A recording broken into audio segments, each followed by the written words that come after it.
Oi, eu sou a Gabi Xavier, vocês pediram, eu voltei para falar de Jojo nesse canal. Vamos falar novamente da parte 5, Vento Áureo, que está sendo transmitida nessa temporada de animes. E eu vou comentar aqui episódios 2 e 3, um resumo das principais coisas, principais impressões, principais expectativas, porque já comentei o primeiro e estou aqui em dívida com vocês, mas se vocês quiserem que eu continue falando de Jojo nesse canal, desta parte 5, de mais coisas extras que eu estou pensando, por favor, deixe o seu comentário, dá o like, porque isso impulsiona o vídeo, faz o vídeo ser mais divulgado, e eu entendo que vale a pena trazer esse conteúdo porque vocês querem. E se for sua primeira vez aqui, seja muito bem-vindo, fã de Jojo, onde você estava, eu procuro vocês o tempo todo, se inscrevam para assistir mais vídeos como esse. Para começar, a gente precisa falar de abertura e encerramento, que a gente só viu a partir do segundo episódio, e como sempre veio com a sua marca registrada de Jojo. A abertura por si só, mesmo não tendo aquela animação estética que a gente teve até a terceira parte, muitas pessoas sentem falta, aquela arte 3D que, pelo que eu já li, já pesquisei,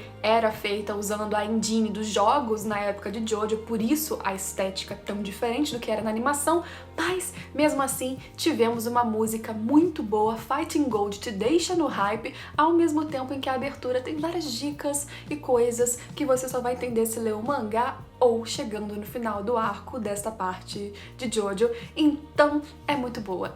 pra você ir descobrindo, fora a música em si, que sim, também te deixa bem com vontade de continuar assistindo.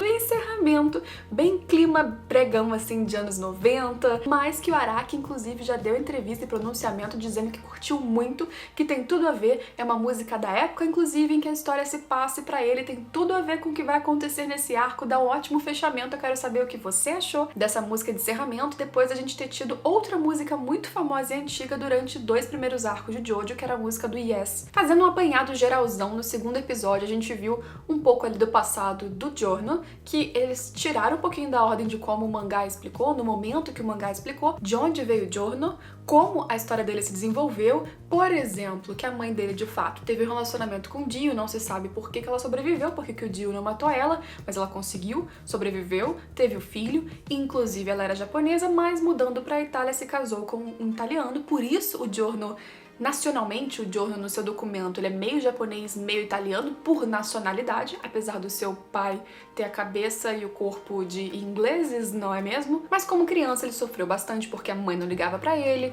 o padrasto fazia coisas terríveis, principalmente quando estavam sozinhos, ele era rechaçado na própria vizinhança pelas crianças porque ele observava demais as coisas, ele não agradava ninguém, e no momento em que ele salva alguém improvável, de uma forma improvável, porque ele nem sabia que tinha um stand, que era um stand, como utilizá-lo, mas ele salva um cara, um gangster, alguém da máfia italiana, e assim ele acaba ganhando a gratidão, a admiração de um cara que ele jamais imaginou, e aí ele descobre, inclusive começa a observar justamente a máfia italiana, e daí surge o seu sonho de ser um gangstar. Não um gangstar para ser um cara mafioso, ligado ao crime, fazendo coisas horríveis, muito pelo contrário, ele quer entrar na máfia, subir na hierarquia para poder acabar com as coisas ruins que acontecem por causa dela, ou incentivadas por ela, ou potencializadas por ela, como, por exemplo, o caso de drogas que envolve crianças. Então, você vê que Giorno tem um sonho e ele já começa a tentar chegar lá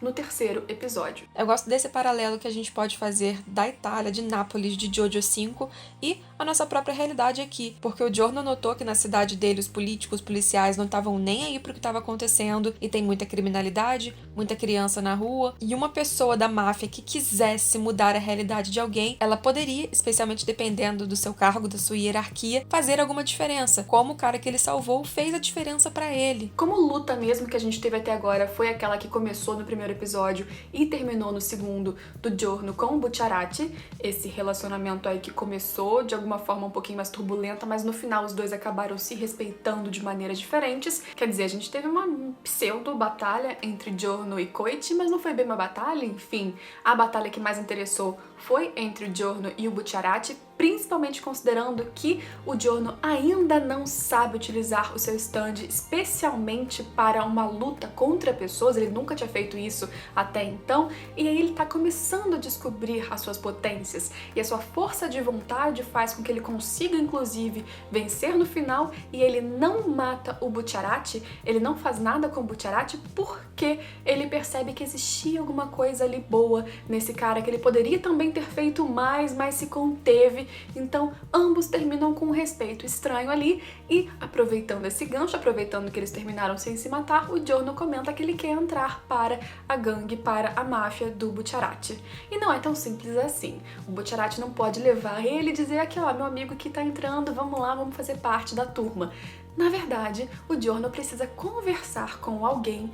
que é como se fosse um dos cabeças, porque o chefão da máfia ninguém sabe, ninguém viu, ninguém sabe o nome, ninguém sabe a cara, é misterioso, embora ele seja o cara, mas um desses cabeças que está preso porque quer, ele sim vai fazer uma entrevista de emprego com o Giorno, e aí ele vai para a entrevista sem saber o que ele precisa fazer, como fazer, e esse cara já parece bem esquisito. Como o Giorno o enxerga, é um cara gigantesco numa cela, totalmente desproporcional. Primeiro ele inclusive parecia uma cama, e a cama se transformou nesse cara. Ele parecia no momento comer seus dedos, depois os dedos estavam inteiros. Fica no ar que esse cara deve ter um stand desde o início, no final do episódio você confirma que ele tem, mas até o final você não entende exatamente qual o stand dele. Outro paralelo que a gente pode fazer é do Polpo, esse cabeça da máfia que tá comandando o crime de dentro da cadeia porque ele quer, porque ele tem lá o que ele precisa, por mais que não tenha ficado explícito que há ou pode haver alguém lá dentro que colabora com ele,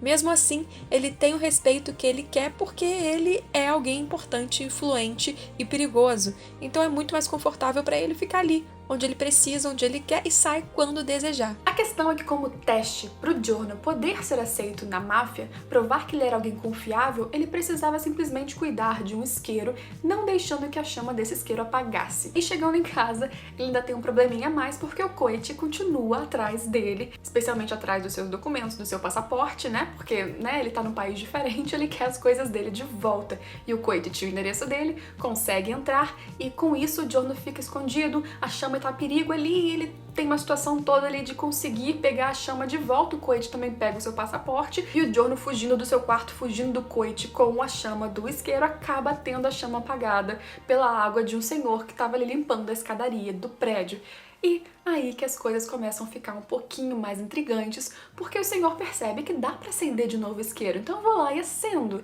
Ele acendendo, aí se manifestou um stand, claramente o stand desse cara, esse cabeça da máfia, que era o Polpo. Mas o interessante é que imediatamente ele vai pra cima desse cara, e pra matar esse senhor, esta pessoa comum, ele faz uma proposta, ou na verdade ele faz uma constatação. Ele vai ver se esse cara vai morrer ou se ele é um escolhido, e a forma que ele faz isso é utilizando uma flecha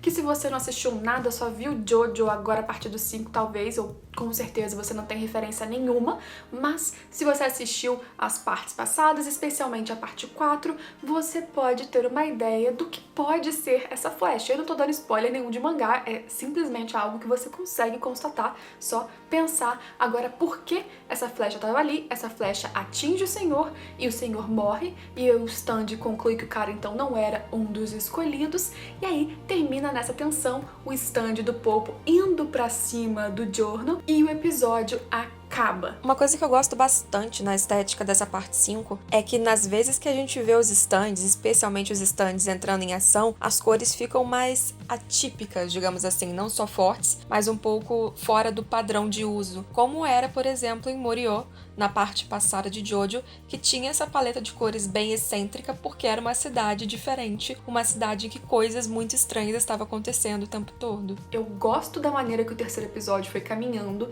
primeiro porque a gente já conheceu mais um novo usuário de stand, porque o episódio está conseguindo manter um ritmo em que você tenha a história caminhando, se desenvolvendo, novos personagens, novos inimigos, novos desafios aparecendo, ao mesmo tempo em que o protagonista ele tem uma personalidade, ele aparece bem, ele é bem focado e você ainda não esquentou, você não chegou no ápice, mas você não tá tendo episódio de filler, pelo menos até agora. Se o Giorno apagou a chama do teste para entrar na máfia do Bucciarati, para que ele conseguisse escalar na máfia, chegar no topo e conseguir acabar justamente com essa máfia, o que será que vai acontecer agora? Especialmente considerando que esse stand que apareceu ali, justamente com o apagar da chama, tá indo contra ele, com certeza, ou claramente querendo o matar ou usar aquela flecha contra ele, talvez. O que vai acontecer? Quais são as habilidades de fato do Polpo? O que ele vai querer fazer? Onde ele está? Qual o alcance do seu stand para que ele da cadeia consiga utilizar aquilo tão longe? Pra quem assiste na Crunchyroll, que é o serviço oficial de streaming, isso não propaganda, infelizmente, Crunchyroll, saudades de vocês, mas pra quem assiste lá, é bom dizer que os nomes dos stands nessa temporada estão sendo modificados aparentemente por causa de direitos autorais, porque eles fazem referências à banda, a músicas famosas. Eu não sei exatamente porque isso não aconteceu anteriormente, nessa temporada tá acontecendo, tá? Mas é uma ordem aparentemente que veio de cima pra eles, sobre como colocar na legenda. Então, se você leu o mangá e tá assistindo por lá e ficou um pouquinho confuso, é por isso. Mas eu quero muito saber o que vocês estão achando deste anime, e aos poucos vai trazer cada vez mais personagens novos e interessantes. É uma parte que tem lutas para serem bem marcantes e entrarem em listas de melhores lutas de Jojo, fora esse protagonista que é peculiar, né? Porque ele é um Joestar, mas ele vem de um cara que, na verdade, era um grande inimigo de muito tempo dessa família. Então, o que pode existir nele de Dio, se é que existe alguma coisa, e como ele vai conseguir, se ele vai conseguir chegar nesse sonho dele de ser um gangstar. E devemos considerar também que Koichi continua na cidade, amando ou a pedido de Jotaro, para justamente ir atrás desse cara que é herdeiro do Dio e saber o que ele quer, qual é a dele, e pelo menos até agora a gente tá vendo que o cara é bom, é gente boa, inclusive as pessoas da cidade vão pedindo ajuda pra ele pra tirar foto, pra ajudar, e se espantam se ele não faz. Então é um cara legal, né? Então vamos ver como é que vai ser a relação também desse pessoal que quer saber qual é a dele, e ele que não tá nem aí pra esse pessoal e quer seguir o sonho dele, justamente trilhando e tendo seus próprios desafios. Me conta aqui o que você tá achando, se você leu o mangá, se você não leu nada, se você nunca assistiu Jojo, e eu ainda estou preparando um vídeo especial justamente pra você que está assistindo, está se embrenhando neste matagal e não sabe absolutamente nada ou quase nada sobre o passado disso tudo. Eu vou fazer. Calma, mas principalmente me dá incentivo para eu conseguir fazer e achar que vai valer a pena, deixando seu like, seu comentário, se inscreve aí e a gente se vê então em todos os próximos vídeos. Tchau, tchau!